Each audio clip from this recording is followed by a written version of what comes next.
a dit 3 choses, il est à la recherche de 3 choses. Et il attend ces choses-là pour engager d'autres choses qui seront plus cruelles à la liberté, à l'état de droit, à la démocratie. Quelles sont ces 3 choses? Je vais vous le dire, hein, mais en attendant, je réponds en détail à votre question. Les gens qui sont partis, ils sont libres. Moi, je n'aime pas critiquer des partenaires, des alliés ou des gens. Chacun est responsable. Mais les faits disent quoi? Ils sont partis au palais. Qu'est-ce qu'on leur a dit? On leur a dit, c'est fini.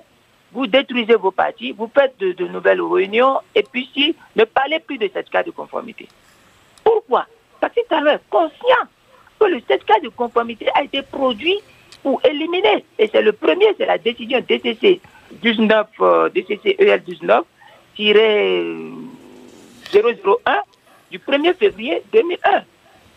Et oh, madame, dans la 4e décision, le 4e tiré de la décision 19-001, le certificat de conformité est indexé au dépôt de dossier de candidature législative. Donc, dès qu'on a clôturé le dépôt de dossier de candidature, le certificat de conformité devient désuet. Merci, vous l'avez dit, voilà. Francis. Donc, voilà. Merci. Maintenant, eux, lorsqu'ils sont partis faire quoi? Rien du tout. Le président leur a dit, s'ils sont honnêtes, ils vont vous le dire. Il leur a dit, on ne discute de rien du tout. Moi, il n'y a eu aucun problème dans le pays. Je reconnais que vous avez ces choses-là. Il y a 2 lois qu'on va réviser.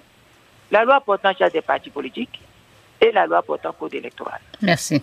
Et dans le même temps, il dit, allez faire un autre congrès. Vous n'avez pas besoin de faire des congrès. Vous restez dans une chambre et vous faites des procès-verbaux, vous amenez. C'est de la connerie. C'est de la tricherie. Candidat Janaïm. On veut réviser une loi. Monsieur Lalouko, 1 minute. Vous savez que 2 lois sont mauvaises, incongrues, inappropriées, qui ne répondent à aucune des caractéristiques de la loi ou des lois. Et puis vous dites que ces lois sont mauvaises, on va les réviser. Et maintenant, vous demandez aux gens d'aller se conformer à ces lois, sachant pertinemment que rien ne s'appelle certificat de conformité, que le certificat de conformité est désuet dès lors qu'on a clôturé le dossier. Merci. Et puis, s'agissant de mon parti Restaurer l'Espoir. Pour terminer, M. Zanaï, s'il vous plaît. Oui, je vous écoute, madame. Pour terminer, parce qu'il faut bien qu'on vous pose des questions, que ce ne soit pas un monologue. Candidat Zanaï, il y a une partie de l'opposition qui a posé plusieurs conditions préalables à la tenue d'un dialogue avec le pouvoir. D'abord, je pense qu'il y a 2 faits, d'abord 2 observations. D'abord, est-ce qu'on peut parler de dialogue dès lors que c'est le chef de l'État qui en fixe l'ordre du jour? Et deuxième question, que pouvaient attendre de cette rencontre ceux de l'opposition qui ont décidé d'y aller? D'abord, vous posez une question très très brillante et puis vous abordez un angle qui est l'angle rationnel. Peut-on parler d'un dialogue? Il y a une différence entre discours et dialogue. Il y a une différence entre discours et dialogue. Patrice Talon fait un discours. Son discours à lui, terminé. Le dialogue, comme le dit l'étymologie, le dialogue, c'est le dialogue. Le dialogue, on traverse. Le dialogue est différent. Le dialogue, regardez un peu ce qui se passe au Burkina Faso. C'est un schéma de dialogue. Même au Cameroun, c'est un schéma de dialogue. Alors, que pouvaient attendre ceux qui sont partis, ceux de l'opposition qui sont partis? Parce que aujourd'hui, vous savez que l'opinion est un peu troublée. Et il y a depuis quelques jours une sorte de décalage entre la population qui a manifesté contre ce pouvoir et cette opposition qui avance désormais en rang dispersé face à ce pouvoir. Bon, moi, je ne veux pas conclure que l'opposition va en rang dispersé. Moi, l'opposition s'est réunie. Je n'ai trahi aucun secret en disant qu'on s'est réunis et que la position de l'opposition, c'est celle que moi je suis. Maintenant, des gens ont eu des démarches individuelles pour aller tester quelque chose. Individuels, est-ce qu'ils étaient mandatés par leur parti ou pas pour y aller?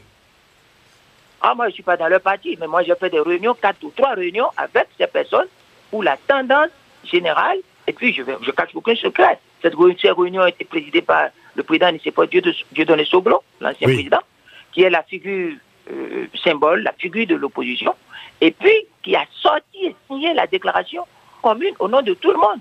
Mais ceux qui sont partis, ils sont partis, je dirais, à titre personnel ou mandatés par leur parti? Ceux qui sont partis ont dit, nos bureaux politiques nous ont demandé d'aller parce qu'on a parlé de dialogue.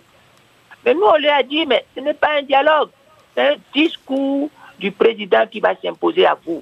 Un dialogue, on pose les cadres de dialogue. Un dialogue, ce n'est pas la domination d'un discours sur le discours. Un dialogue, ce n'est pas je viens, je sors avec mes idées. Un dialogue, nous sommes d'accord qu'il y a un mal qui existe et le dialogue, c'est la volonté de partir du mal pour aller à ce qui est contre le mal et qui arrange tout le monde, à la solution. Et on ne part pas au dialogue en disant mes prétentions vont être la solution, la conclusion du dialogue. Un dialogue, on cède pour le bien. Et on s'engage au départ, on connaît le cadre, on connaît le format, on connaît le cahier de charge, on connaît les référentiels. Alors vous ne voulez pas critiquer, candidat Zanaï, vous ne voulez pas critiquer ceux qui sont allés à cette rencontre, mais est-ce qu'il n'y a pas quelque chose de... Oui. Il semble que le seul... Oui, attendez, candidat Zanaï. Il semble que le seul élément qui sort de cette rencontre, c'est une fois de plus la question de ce cas de conformité.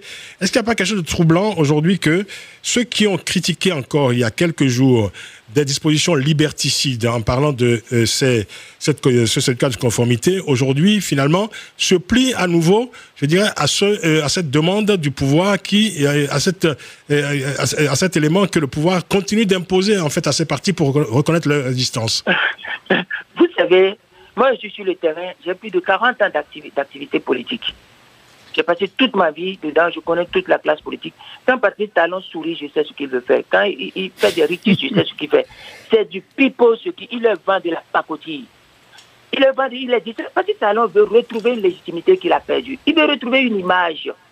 Et il veut distraire et gagner du temps. Et l'opposition, selon vous, en allant à ce dialogue, l'aide à acquérir cette légitimité et légitime de ce fait les élections législatives contestées?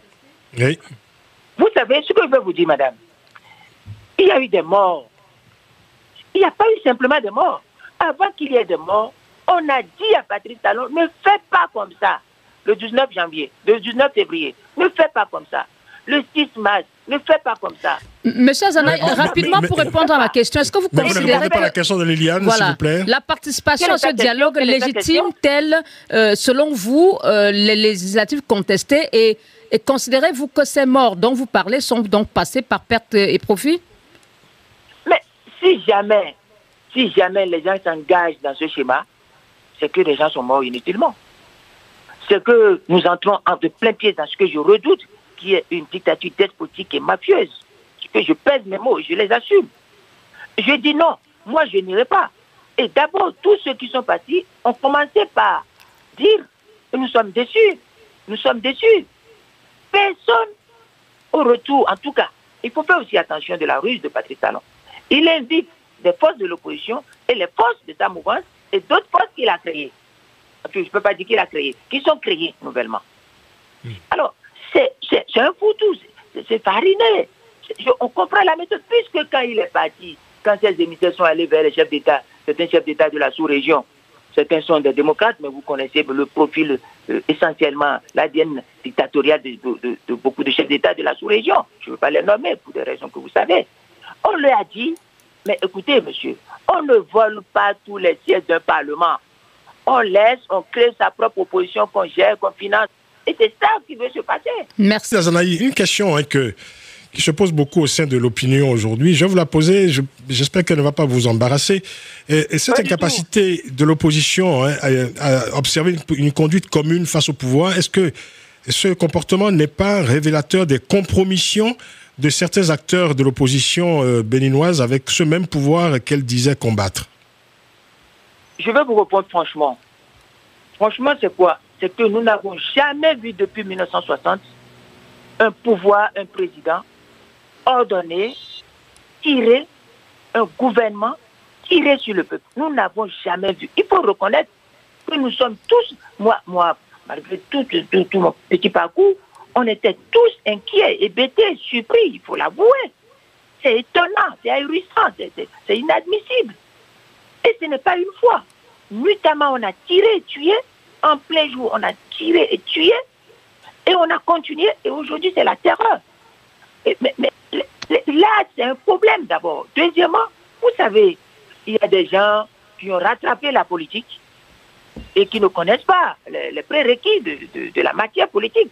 C'est comme si on prenait des transformateurs, des menuisiers, pour aller dans la salle de chirurgie parce qu'ils s'appellent bien agencer les poutres. Je vous pose la question autrement, candidat Zanaï, je vais peut-être être beaucoup plus direct.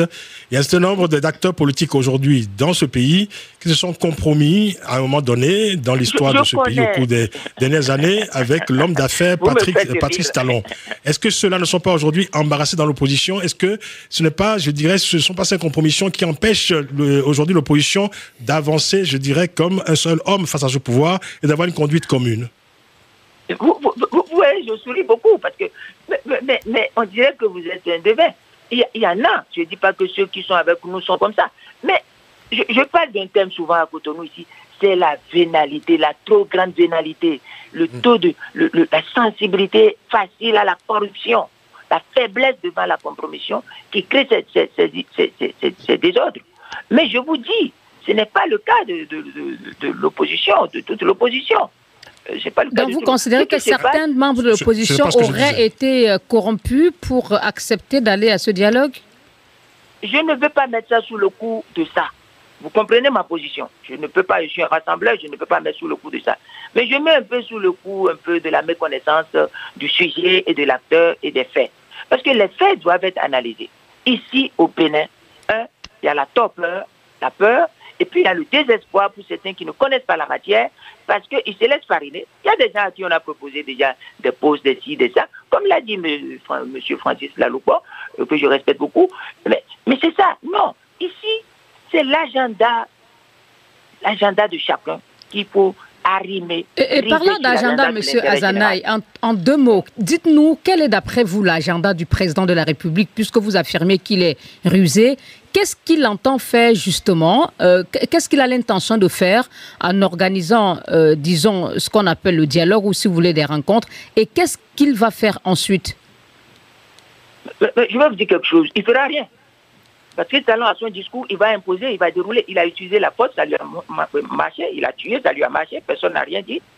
Il s'est trouvé même des chefs d'État, un chef d'État de la sous-région qui le cautionne. Vous pensez à Alassane Ouattara, par exemple? Non, mais je ne dis pas. Et puis, il y a aussi, vous voyez le communiqué de la CEDEAO, 55e sommet. Parce que Talon était assis lorsque la CEDEAO a désavoué et dit qu'il y a crise, qu'il y a violence. Et qui dit qu'il faut régler. Donc, s'il y a la quête de légitimité, et si les gens, j'ai l'habitude de dire quelque chose, beaucoup, je ne vais pas les critiquer, parce que il y a Bertrand Roussel qui dit, si vous acquiescez par désespoir, vous allez permettre que les prévisions désespérées se réalisent. Comment? Quelles sont les prévisions désespérées? Je vais vous expliquer, madame, d'une minute. S'il vous plaît, on n'a plus le temps, monsieur. Excusez-moi, monsieur Azana, on n'a plus le temps. Je voulais vous demander la question principale. L'opposition va-t-elle sortir renforcée ou plutôt affaiblie de ces discussions avec le pouvoir? Et ces rencontres, est-ce que selon vous, c'est la fin de la crise post-électorale? Madame, retenez une fois pour toutes qu'il n'y a pas de discussion au Bénin. Il n'y a pas de dialogue au Bénin. D'accord. Ces rencontres, comment l'opposition, voilà, quelle sera... Oui, parlons donc de rencontres. Ces rencontres, moi je ne sais pas, ces rencontres ne donneront rien du tout, absolument rien. Ça permettra, si des postes ne se reprennent pas rapidement, ça permettra à Patrice Talon d'engager rapidement la révision de la Constitution et le vol de la suite, puisque nous sommes à quelques mois des élections municipales et nous sommes à moins de 2 ans des élections présidentielles. Et puis nous avons un Parlement dont les 83 députés sont les 83 désignés et imposés par le pouvoir. C'est une démocratie, ça. Et vous voyez, et puis il y a enfin, madame, tout le monde le sait, vous êtes des gens de culture. On ne discute pas avec un dictateur sur les principes et sur les valeurs. Pour vous, donc, malgré ces rencontres, la crise post-électorale demeure intacte. Et vous savez, elle est intacte. Nous suivons, nous nous organisons. On a été surpris, on n'a pas les moyens, on s'organise. On n'est pas des casse-coups, on s'organise. Parce qu'on ne peut pas tuer et passer par perte et profit. Les militaires qui ont tué. Moi, j'ai eu la chance de diriger l'armée. Je connais la psychologie des âmes de l'armée. Je sais que l'armée n'est pas d'accord. Mais il y a quelques officiers qui sont en quête de promotion, qui ont la cachette facile, et qu'on dit tuer ici. Ça ne peut pas se passer. C'est en violation des principes de base de la Havane de 90 des Nations Unies. C'est en violation même du décret organisant les médias de paix ici. C'est grave. Tout est intact. On ne va pas démontrer. Merci. On ne démontrera pas. Ça, c'est clair. Merci, Kaïdon. On l'a bien compris. Le débat BBC Afrique, Africa Radio.